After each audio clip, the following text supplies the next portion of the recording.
हिंदी साहित्य में आइए सुनते हैं मुंशी प्रेमचंद्र द्वारा रचित आलोकयोझा। स्वर चंद्रशेखर।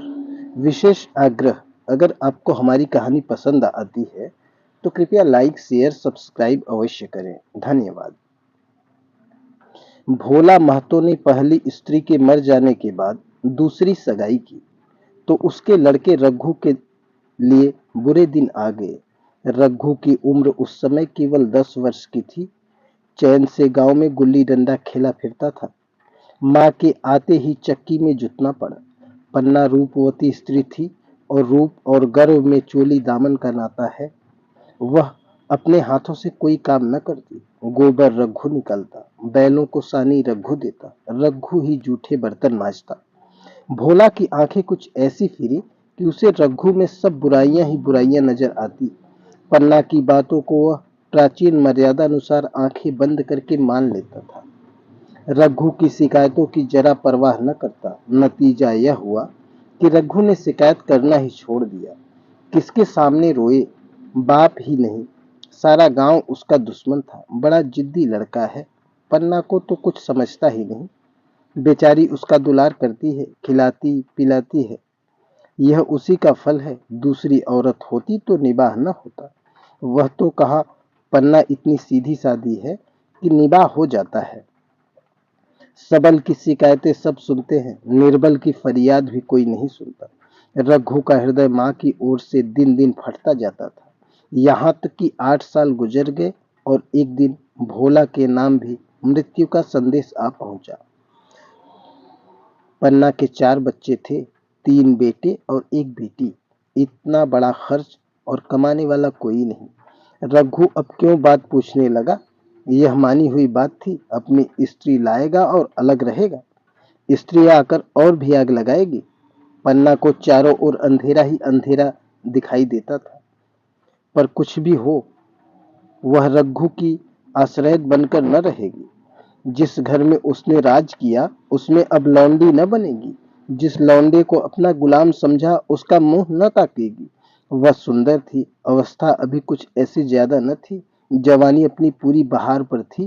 क्या वह दूसरा घर नहीं कर सकती? यही न होगा, लोग हंसेंगे बला से। उसकी बिरादरी में क्या ऐसा होता नहीं? ब्राह्मण ठाकुर थोड़ी ही थी कि नाक कट जाएगी।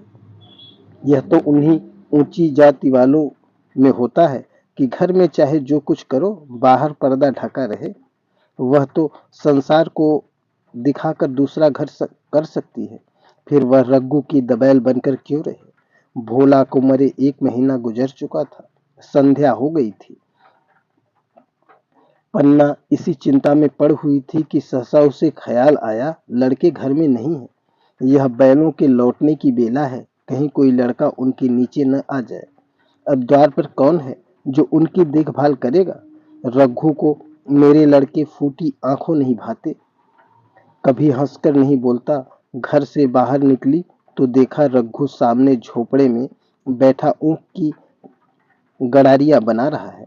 लड़के उसे घेरे खड़े हैं और छोटी लड़की उसकी गर्दन में हाथ डाले उसकी पीठ पर सवार होने की चेष्टा कर रही है।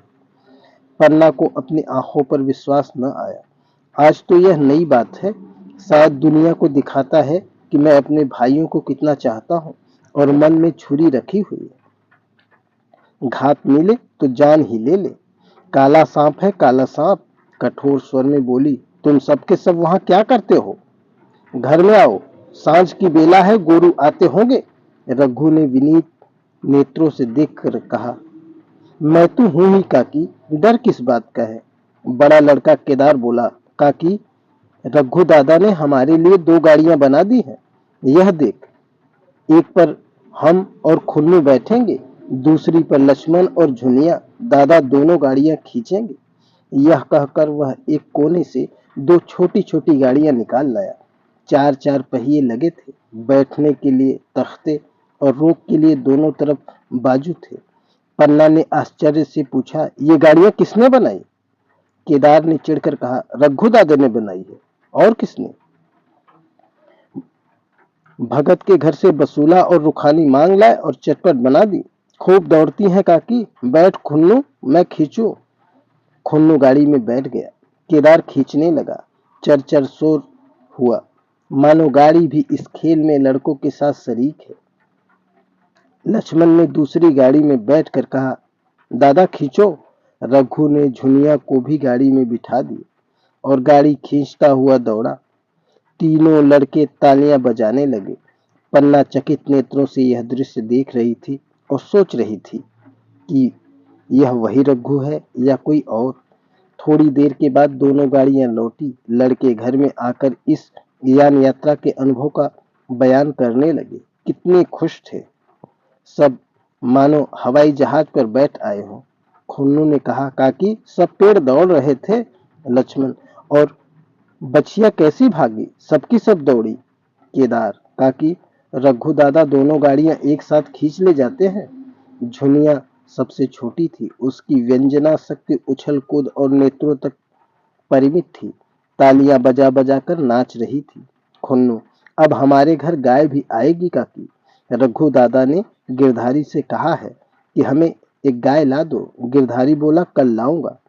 केदार, 3 सेर दूध देती है काकी। खूब दूध पिएंगे। इतने में रघु भी अंदर आ गया। पन्ना ने अवहेलना की दृष्टि से देखकर पूछा, क्यों रघु, तुमने गिरधारी से कोई गाय मांगी है?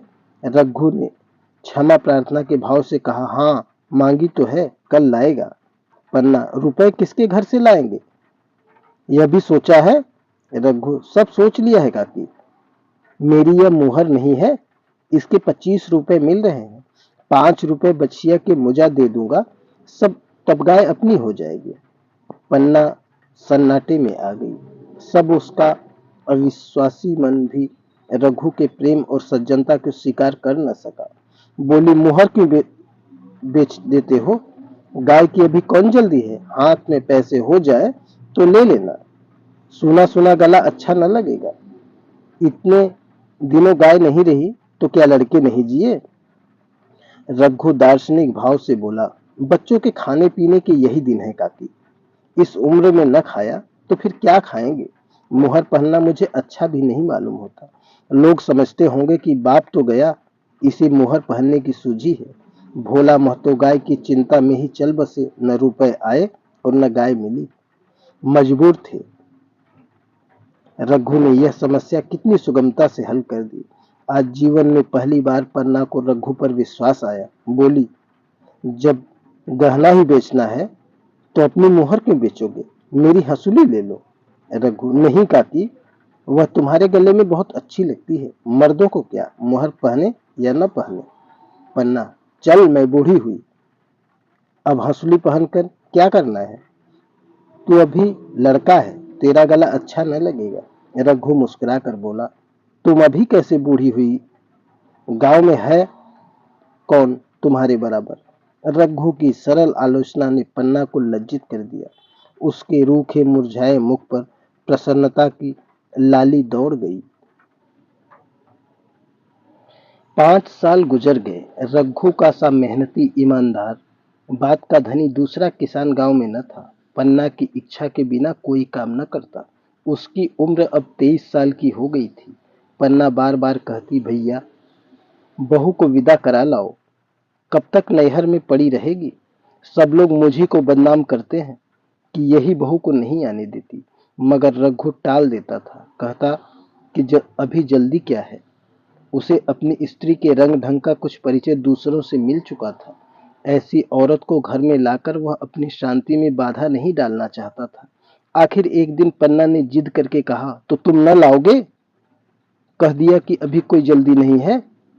तुम्हारे लिए जल्दी न होगी, मेरे लिए तो जल्दी है। मैं आज आदमी भेजती हूँ, पछताओगी काकी। उसका मिजाज अच्छा नहीं है। तुम्हारी बला से जब मैं उससे बोलूंगी ही नहीं तो क्या वह हवा से लड़ेगी? रोटियां तो बना लेगी। मुझसे भीतर बाहर का सारा काम नहीं होता। मैं आज बुलाए लेती हूँ। बुलाना चाहती हो तो बुला लो, मगर फिर यह न कहना कि यह मेहरिया को ठीक नहीं करता, उसका गुलाम हो गया है। न कहूंगी, जाकर 2 साड़ियां और मिठाई ले आ। तीसरे दिन मुलिया मैके से आ गई। दरवाजे पर नगाड़े बजे। शहनाइयों की मधुर ध्वनि आकाश में गूंजने लगी। मुंह दिखावे की रस्म अदा हुई। वह इस मरुभूमि में निर्मल जलधारा थी। गेहुआ रंग था, बड़ी बड़ी नोकीली पलकें, कपोलों पर हल्की सुर्खी, आंखों में प्रबल आकर्षण।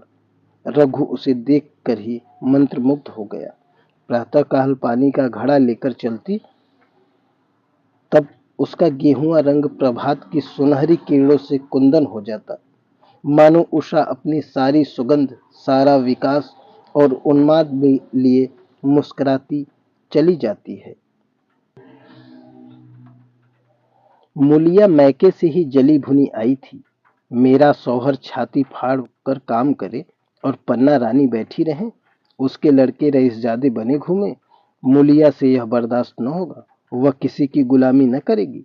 अपने लड़कों को तो अपने होते नहीं, भाई किसके होते हैं?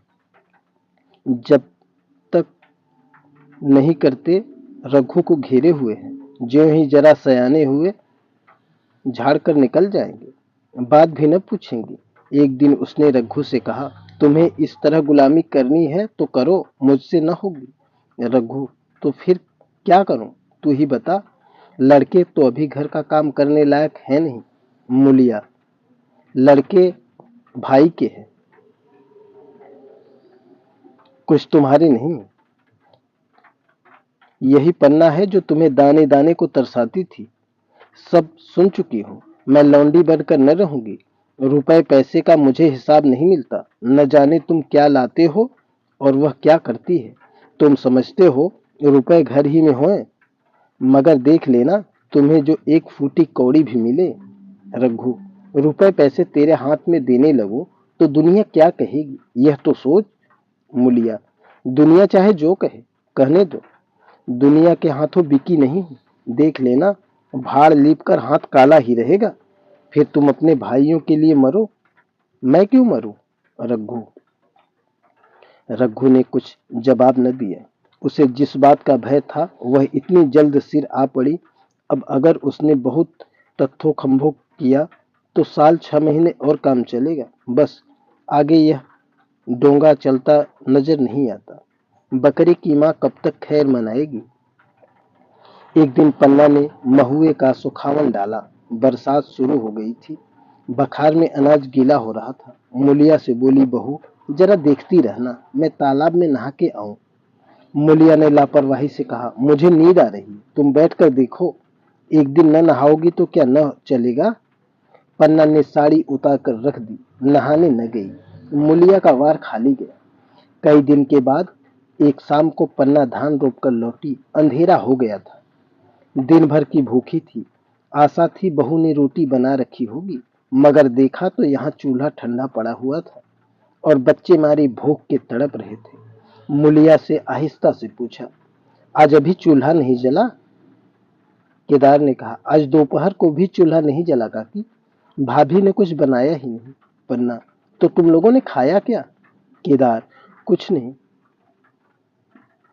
रात की रोटियां थी, खुन्नू और लक्ष्मण ने खाई, मैंने सत्तू खा लिया।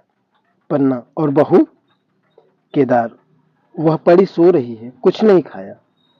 पन्ना ने उसी वक्त चूल्हा जलाया और खाना बनाने बैठ गई। आटा गूंथती थी और रोती थी, क्या नसीब है। दिन भर खेत में जली, घर में आई तो चूल्हे के सामने जलना पड़ा। केदार का 14वां साल था। भाभी के रंग ढंग देखकर सारी स्थिति समझ रहा था। बोला, काकी, भाभी अब तुम्हारे साथ रहना नहीं चाहती। पन्ना ने चौंक कर पूछा, क्या कुछ कहती थी? केदार, कहती कुछ नहीं थी, मगर है उसके मन में यही बात। फिर तुम क्यों नहीं उसे छोड़ देती? जैसे चाहे रहे, हमारा भी भगवान है। पन्ना ने दांतों से जीभ दबाकर कहा, चुप, मेरे सामने ऐसी बात भूल कर भी न करना। रघु तुम्हारा भाई नहीं, तुम्हारा बाप है। मूलिया से कभी बोलोगे तो समझ लेना जहर खा लोगे। दशहरे का त्योहार आया। इस गांव से कोस भर एक पूर्वे में मेला लगता था। गांव के सब लड़के मेला देखने चले। पन्ना भी लड़कों के साथ चलने को तैयार हुई, मगर पैसे कहाँ से आए? कुंजी तो मुलिया के पास थी। रघु ने आकर मुलिया से कहा, लड़के मेले जा रहे हैं, सबों को 2-2 पैसे दे दो। मूलिया ने टेड़ियां चढ़ाकर कहा, पैसे घर में नहीं। रघु, अभी तो तिलहन बिका था, क्या इतनी जल्दी रुपए उठ गए? मूलिया, हाँ उठ गए। रघु, कहाँ उठ गए, जरा सुनो। आज त्योहार के दिन लड़के मेला देखने न जाएंगे? मूलिया, अपनी काकी से कहो पैसे निकाले, गाड़ कर क्या करेंगी? खूंटी पर कुंजी है, हाथ पकड़ लिया और बोली, कुंजी मुझे दे दो, नहीं तो ठीक न होगा।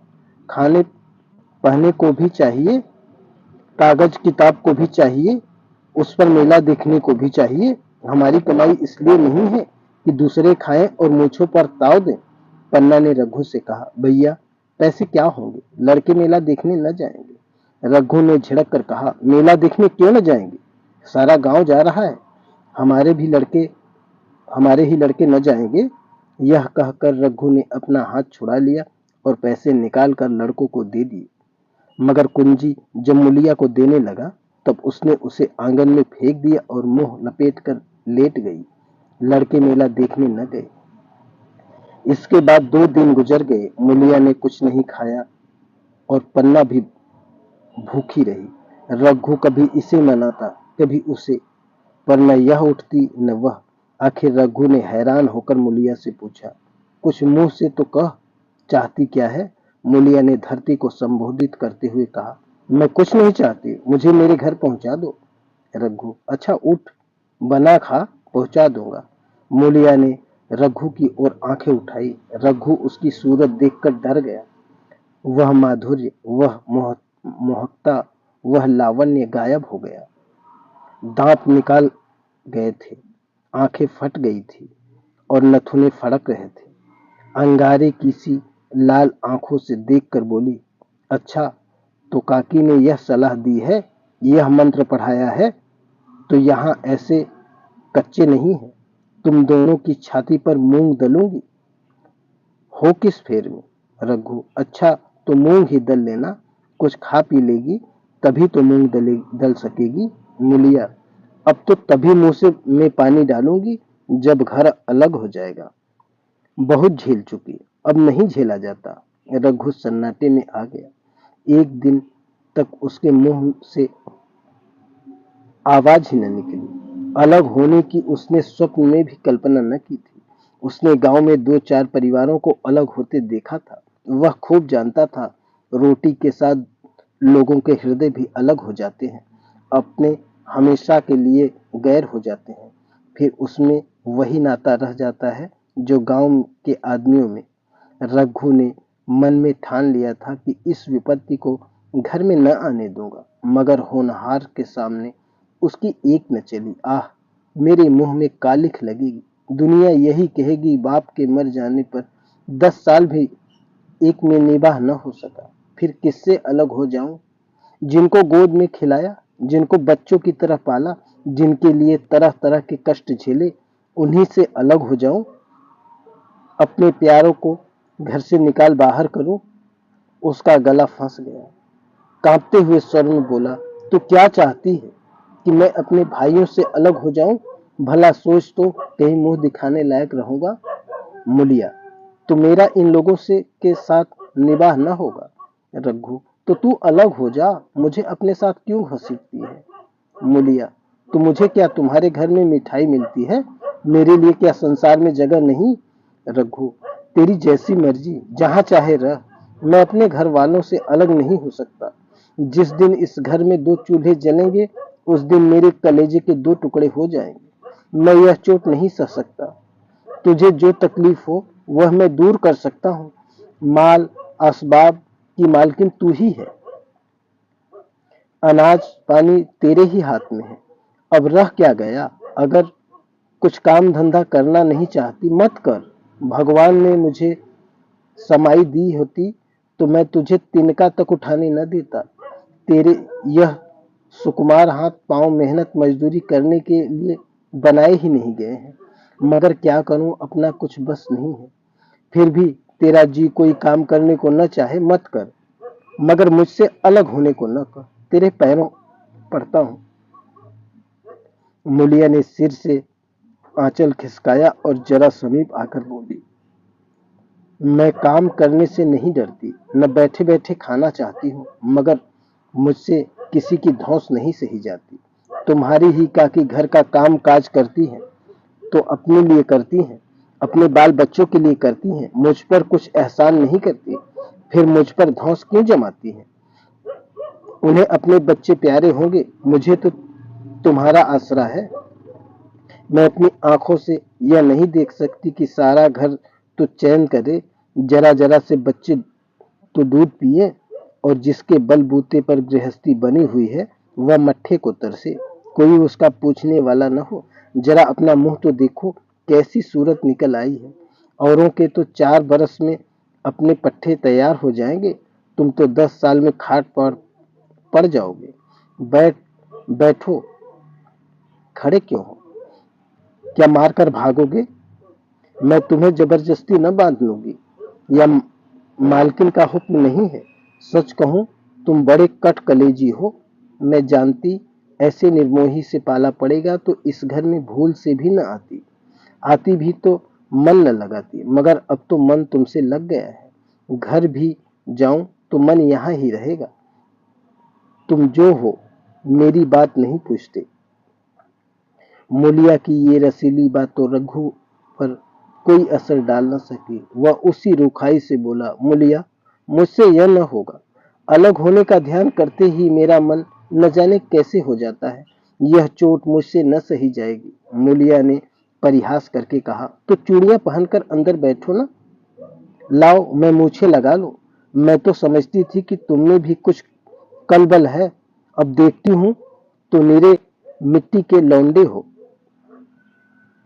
पन्ना दालान में खड़ी हो दोनों की बातें चुपचाप सुन रही थी। अब उससे न रहा गया। उसने आकर रघु से कहा, जब वह अलग होने पर तुली है, फिर क्यों उसे जबरदस्ती मिलाए रखना चाहते हो?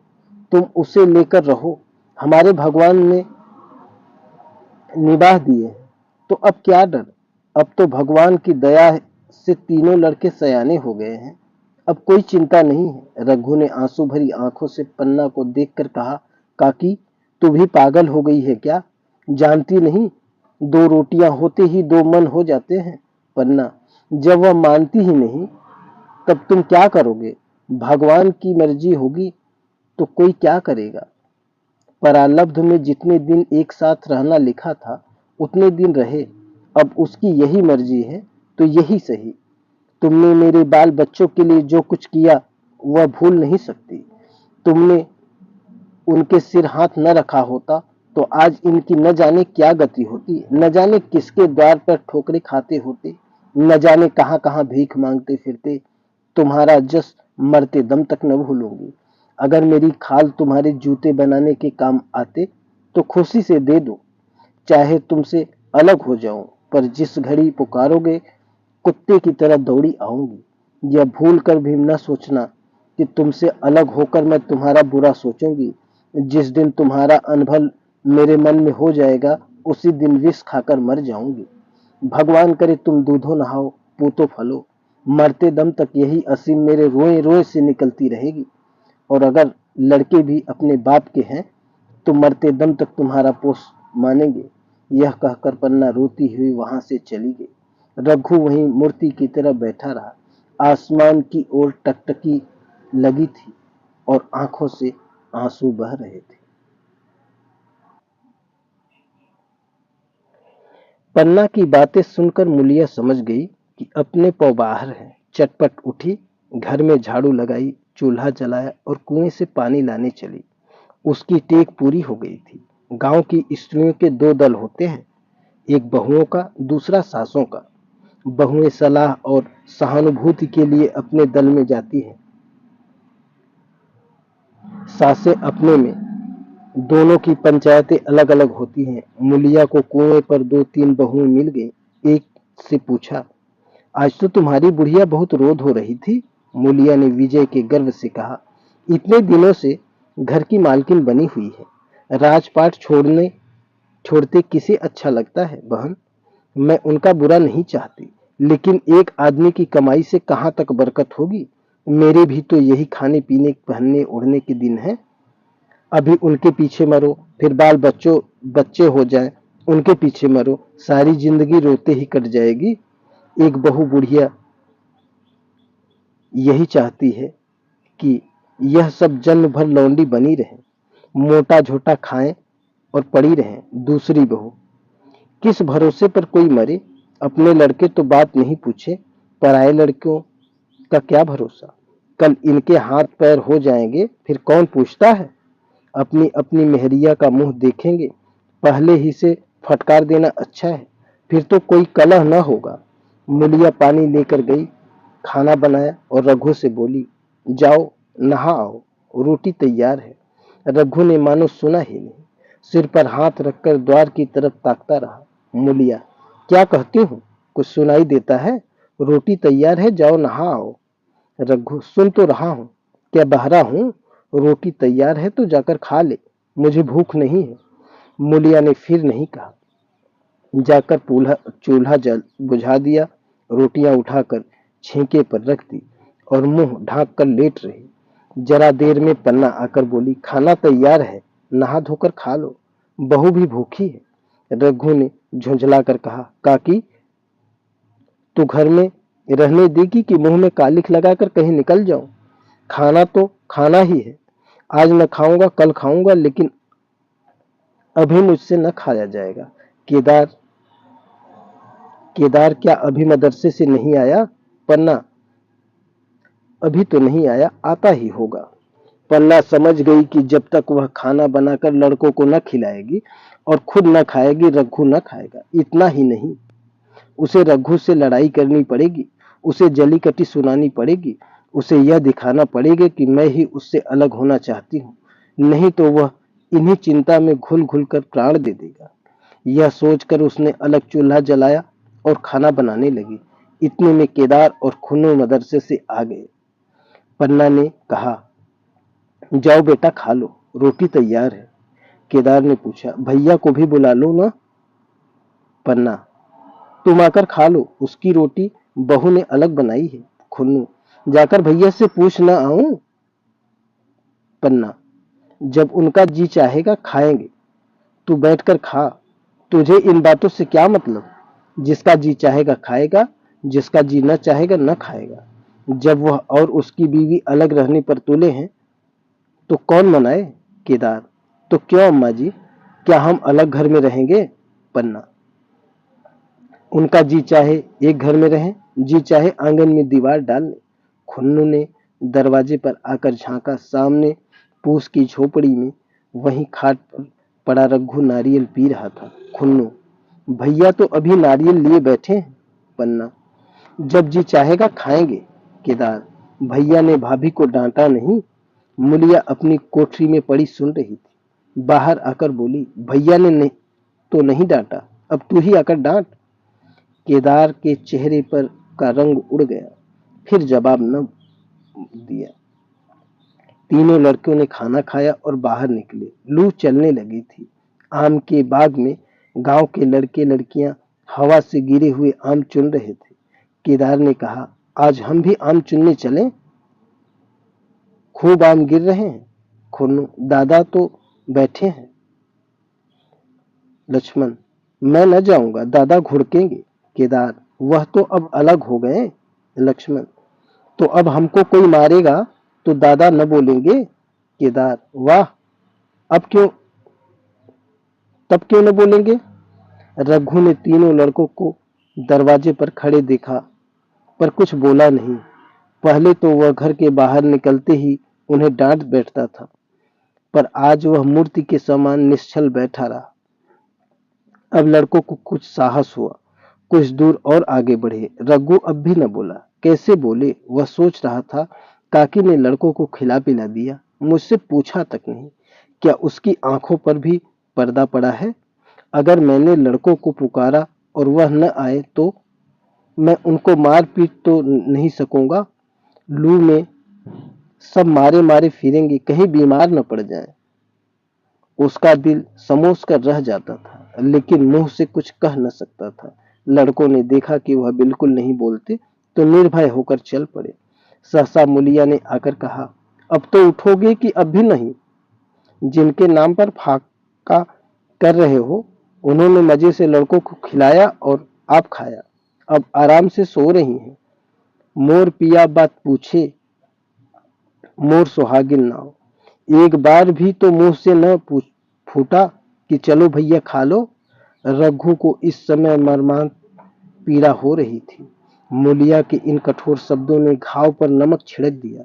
दुखित नेत्रों से देखकर बोला, तेरी जो मर्जी थी वही हुआ। अब जा ढोल बजा। मूलिया, नहीं, तुम्हारे लिए थाली परोस बैठी हूँ। रघु, मुझे चिढ़ा मत, तेरे पीछे मैं बदनाम हो रहा हूँ। जब तू किसी को की होकर नहीं रहना चाहती तो दूसरे को क्या गरज है जो मेरी खुशामद करे। जाकर काकी से पूछ, लड़के आम चुनने गए हैं, उन्हें पकड़ लाऊं। मूलिया अंगूठा दिखाकर बोली, यह जाता। इतने में पन्ना भी भीतर से निकल आई। रघु ने पूछा, लड़के बगीचे में चले गए काकी, लू चल रही है। पन्ना, अब उनका कौन पुछत्तर है। बगीचे में जाएं, पेड़ पर चढ़ें, पानी में डूबे, मैं अकेली क्या क्या करूं। रघु, जाकर पकड़ लाऊं। पन्ना, जब तुम्हें अपने मन से नहीं जाना है तो फिर मैं जाने को क्यों कहूं। तुम्हें रोकना होता तो रोक न देते, तुम्हारे सामने ही तो गए होंगे। पन्ना की बात पूरी भी न हुई थी कि रघु ने नारियल कोने में रख दिया और बाग की तरफ चला। रघु लड़कों को लेकर बाग से लौटा तो देखा मूलिया अभी तक झोपड़े में खड़ी है। बोला, तू जाकर खा क्यों नहीं लेती। मुझे तो इस बेला भूख नहीं है। मूलिया ऐंठ कर बोली, हाँ, भूख क्यों लगेगी, भाइयों ने खाया, वह तुम्हारे पेट में पहुंच ही गया होगा। रघु ने दांत पीसकर कहा, मुझे जला मत मूलिया, नहीं तो अच्छा न होगा। खाना कहीं भागा नहीं जाता, एक बेला न खाऊंगा तो मर न जाऊंगा।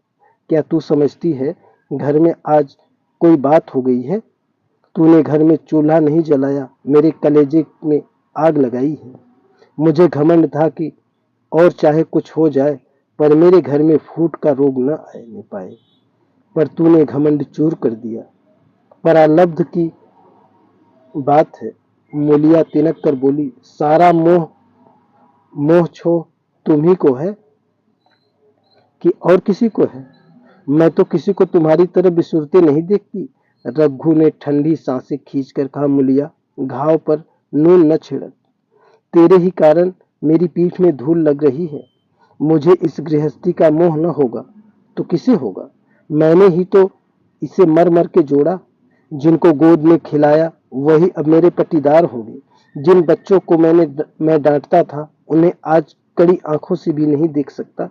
मैं उनके भले के लिए भी कोई बात करूं तो दुनिया यही कहेगी कि यह अपने भाइयों को लूटे लेता है। जा, मुझे छोड़ दे, अभी मुझसे कुछ न खाया जाएगा। मूलिया, मैं कसम रखा दूंगी, नहीं चुपके से चलो खा लो। रघु, देख, अब भी कुछ नहीं बिगड़ा है, अपना हट छोड़ दे। मूलिया, हमारा ही लहू पिए जो खाने न उठे।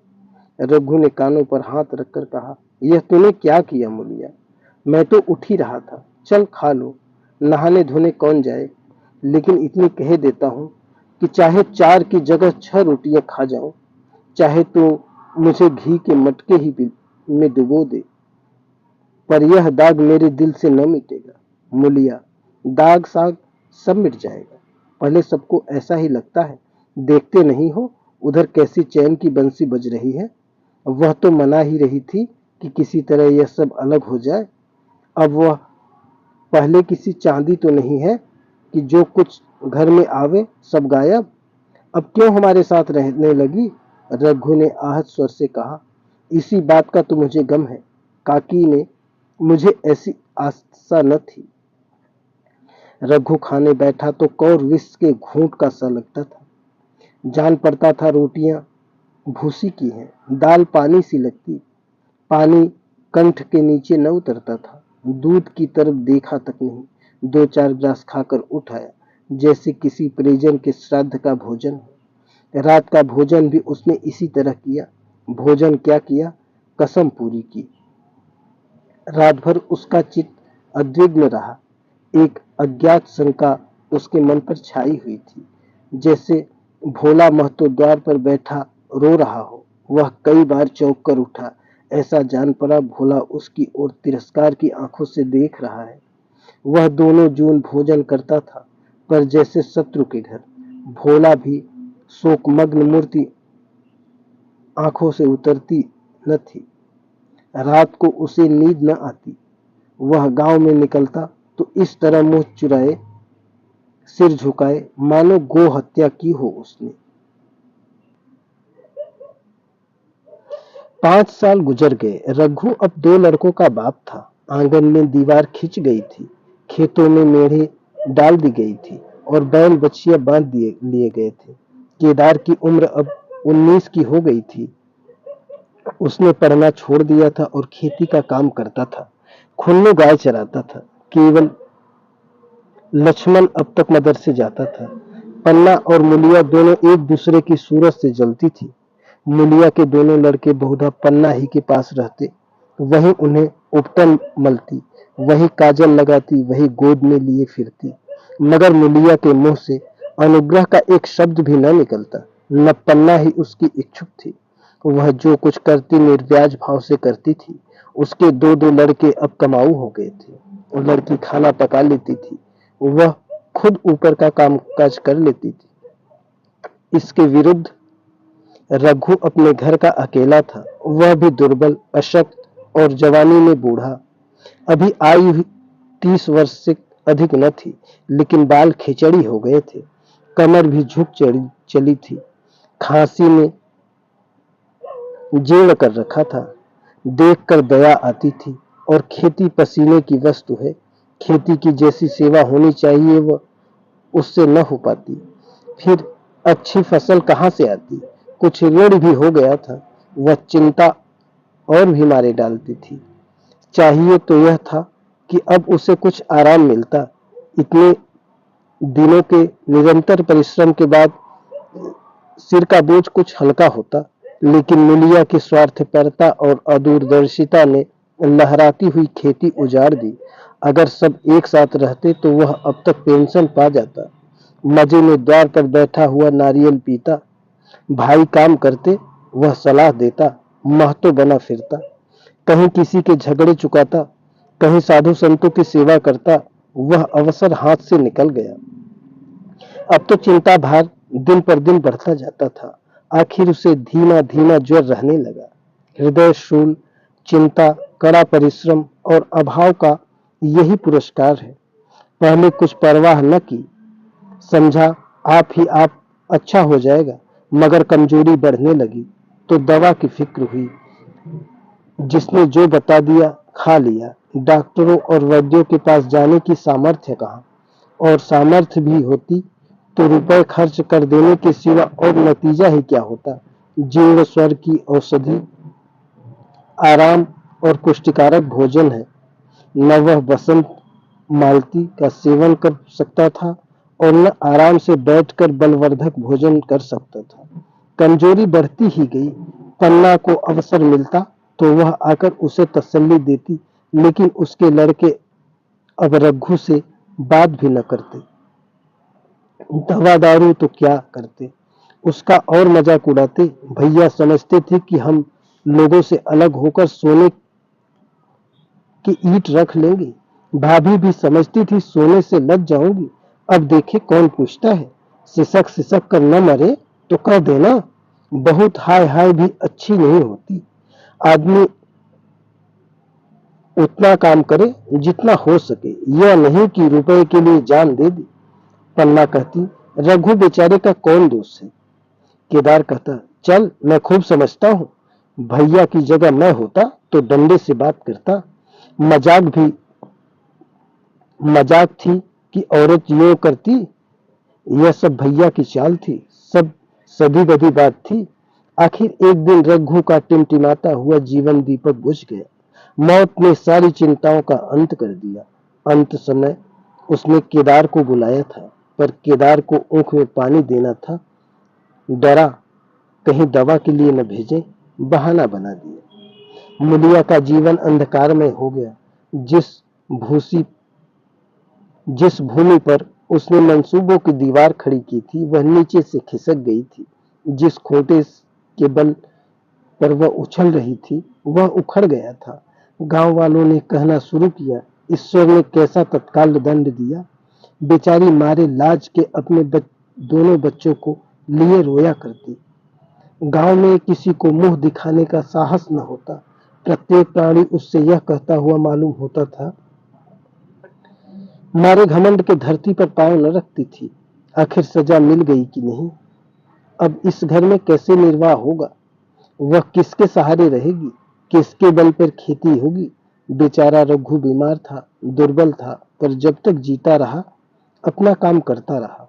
मारे कमजोरी के कभी कभी सिर पर पकड़कर बैठ जाता और जरा दम लेकर फिर हाथ चलाने लगता था।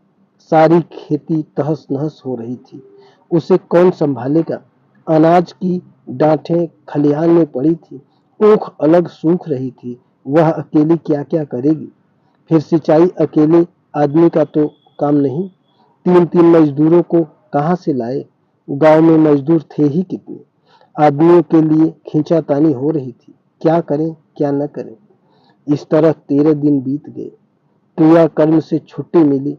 दूसरे ही दिन सवेरे मुलिया ने दोनों बालकों को गोद में उठाया और अनाज माढ़ने चली।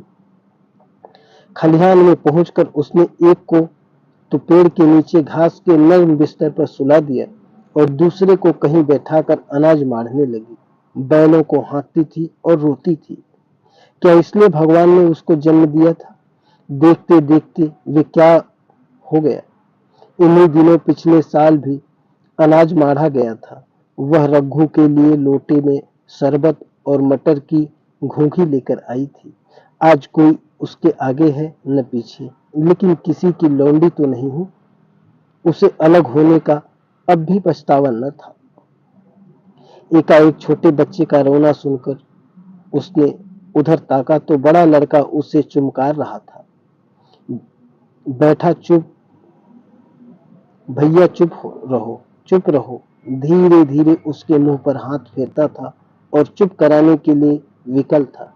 जब बच्चा किसी तरह न चुप हुआ तो वह खुद उसके पास लेट गया और उसे छाती से लगाकर प्यार करने लगा। मगर जब यह प्रयत्न भी सफल न हुआ तो वह रोने लगा। उसी समय पन्ना दौड़ी आई और छोटे बालक को गोद में उठाकर प्यार करती हुई बोले, लड़कों को मुझे क्यों नहीं देती आई बहू। हाय हाय, बेचारा धरती पर पड़ा लोट रहा है। जब मैं मर जाऊं तो जो चाहे करना, अभी तो जीती हूं। अलग हो जाने से बच्चे तो नहीं अलग हो जाते। मुलिया ने कहा, तुम्हें भी तो छुट्टी नहीं है अम्मा, क्या करती। पन्ना, तो मुझे यहाँ आने की तो तुझे यहाँ आने की ऐसी क्या जल्दी थी। माढ़ न जाती। तीन तीन लड़के तो हैं और किस दिन काम आएंगे। केदार तो कल ही मारने को कह रहा था, पर मैंने कहा पहले ऊख में पानी दे लो फिर आज मारना। मढ़ाई तो 10 दिन बाद न हो सकती है। ऊख की सिंचाई न हुई तो सूख जाएगी। कल से पानी चढ़ा हुआ है, परसों तक खेत पूर्ण हो जाएगा, तब मढ़ाई हो जाएगी। तुझे विश्वास न आएगा, जब से भैया मरे हैं केदार को बड़ी चिंता हो गई है। दिन में 100 बार पूछता है, भाभी बहुत रोती तो नहीं है, देख लड़के भूखे तो नहीं है। कोई लड़का रोता है तो दौड़ा आता है, देख अम्मा क्या हुआ, बच्चा रोता है। कल रोकर बोला, अम्मा मैं जानता कि भैया इतनी जल्दी चले जाएंगे तो उनकी कुछ सेवा कर लेता। कहाँ जगह जगह उठता था, अब देखती हो पहर रात से उठकर काम में लग जाता है। खुन्नू कल जरा सा बोला, पहले हम अपनी ऊख पानी देंगे तब भैया की ऊख में देंगे। इस पर केदार ने डांटा कि खुन्नू के मुंह से फिर बात न निकली। बोला, कैसी तुम्हारी और कैसी हमारी ऊख। भैया ने जिला न लिया होता तो आज या तो मर गए होते या कहीं भीख मांगते होते। आज तुम बड़े ऊख वाले बने हो, यह उन्हीं का पुण्य प्रताप है कि आज भले आदमी बने बैठे हो। परसों रोटी खाने को बुलाने गई तो मढ़ैया में बैठा रो रहा था। पूछा, क्यों रोता है। तो बोला, अम्मा भैया इसी अलग्योज के दुख से मर गए, नहीं तो अभी उनकी उम्र ही क्या थी, यह उस वक्त न सूझा, नहीं उनसे क्यों बिगाड़ होती। यह कहकर पन्ना ने मुलिया की ओर संकेतपूर्ण दृष्टि से देखकर कहा, तुम्हें वह अलग न रहने देगा बहू। कहता है भैया हमारे लिए मर गए तो हम भी तो उनके बाल बच्चों के लिए मर जाएंगे। मुलिया की आंखों से आंसू जारी थे। पन्ना की बातों में आज सच्ची वेदना, सच्ची सांत्वना, सच्ची चिंता भरी हुई थी। मुलिया का मन कभी उसकी ओर इतना आकर्षित न हुआ था। जिनसे उसे व्यंग्य और प्रतिकार का भय था, वे इतने दयालु, इतने शुभेच्छु हो गए थे। आज पहली बार उसे अपनी स्वार्थपरता पर लज्जा आई। पहली बार आत्मा ने आलोक्योज पर धिक्कारा। इस घटना को हुए 5 साल गुजर गए। पन्ना आज बूढ़ी हो गई है। केदार घर का मालिक है, मुलिया घर की मालकिन है। खुन्नू और लक्ष्मण के विवाह हो चुके हैं, मगर केदार अभी तक कुंवारा है। कहता है मैं विवाह न करूं। कई जगहों से बातचीत हुई, कई सगाइयां आई, पर उसे हामी न भरी। पन्ना ने कंपे लगाए, जाल फैलाए, पर वह न फंसा। कहता औरतों से कौन सुख, मेहरिया घर में आई और आदमी का मिजाज बदला, फिर जो कुछ है वह मेहरिया है। माँ बाप भाई बंधु सब पराए हैं। जब भैया जैसे आदमी का मिजाज बदल गया तो फिर दूसरों की क्या गिनती। 2 लड़के भगवान के दिए हैं, और क्या चाहिए। बिना ब्याह किए 2 बेटे मिल गए, इससे बढ़कर और क्या होगा। जिसे अपना समझो वह अपना है, जिसे गैर समझो वह गैर है। एक दिन पन्ना ने कहा, तेरा वंश कैसे चलेगा। केदार, मेरा वंश तो चल रहा है। दोनों लड़कों को अपना ही समझता हूँ। पन्ना, समझने ही पर है तो मुलिया को भी अपनी मेहरिया समझता होगा। केदार ने झेंकते हुए कहा, तुम तो गाली देती हो अम्मा। पन्ना, गाली कैसी, तेरी भाभी भी ही तो है। केदार, मेरे जैसे लठ गंवार को वह क्यों पूछने लगी। पन्ना, तू करने को तो कह, तो मैं उससे पूछूं। केदार, नहीं मेरी अम्मा, कहीं रोने गाने लगे तो। पन्ना, तेरा मन हो तो मैं बातों बातों में उससे मन की थाह लूं। केदार, मैं नहीं जानता, जो चाहे कर। पन्ना केदार की मन की बात समझ गई। लड़के का दिल मुलिया पर आया हुआ है, पर संकोच और भय के मारे कुछ नहीं कहता। उसी दिन उसने मुलिया से कहा, क्या करूं बहू, मन की लालसा मन में ही रह जाती है। केदार का घर भी बस जाता तो निश्चिंत हो जाती। मुलिया, वह तो करने को ही नहीं कहते। पन्ना, कहता है ऐसी औरत मिले जो घर में मेल से रहे तो कर लो। मुलिया, ऐसी औरत कहाँ मिलेगी, कहीं ढूंढो। पन्ना, मैंने तो ढूंढ लिया है। मुलिया, सच, किस गांव की है। पन्ना, अभी न बताऊंगी, मुदा यह जानती हूँ कि उससे केदार की सगाई हो जाए तो घर बन जाए और केदार की जिंदगी भी सुफल हो जाए। न जाने लड़की मानेगी कि नहीं। मुलिया, मानेगी क्यों नहीं अम्मा। ऐसी सुंदर ऐसा सुंदर कमाऊं सुशील वर और कहाँ मिला जाता है। उस जन्म का कोई साधु महात्मा है, नहीं तो लड़ाई झगड़े के डर से कौन बिन ब्याह रहता है। कहाँ रहती है, मैं जाकर उसे मना लाऊंगी। पन्ना, तू चाहे तो उसे मना ले, तेरे ही ऊपर है। मुलिया, मैं आज ही चली जाऊंगी अम्मा, उसके पैरों पकड़कर मना लाऊंगी। पन्ना, बता दूं, वह तू ही है। मुलिया लजा कर बोली, तुम तो अम्मा जी गाली देती हो। पन्ना, गाली कैसी, देवर ही तो है। मुलिया, मुझ जैसी बुढ़िया को वह क्यों पूछेगी। पन्ना, वह तुझी पर दांत लगाए बैठा है, तेरे सिवा कोई उसे भाती ही नहीं। डर के मारे कहता नहीं, पर उसके मन की बात मैं जानती हूँ। वैधव्य के शोक से मुरझाया हुआ मुलिया का पीत वदन कमल की भांति अरुण हो उठा। 10 वर्षों में जो कुछ खोया था वह इसी एक क्षण में मानो ब्याज के साथ मिल गया। वही लावण्य, वही विकास, वही आकर्षण, वही लोच। धन्यवाद।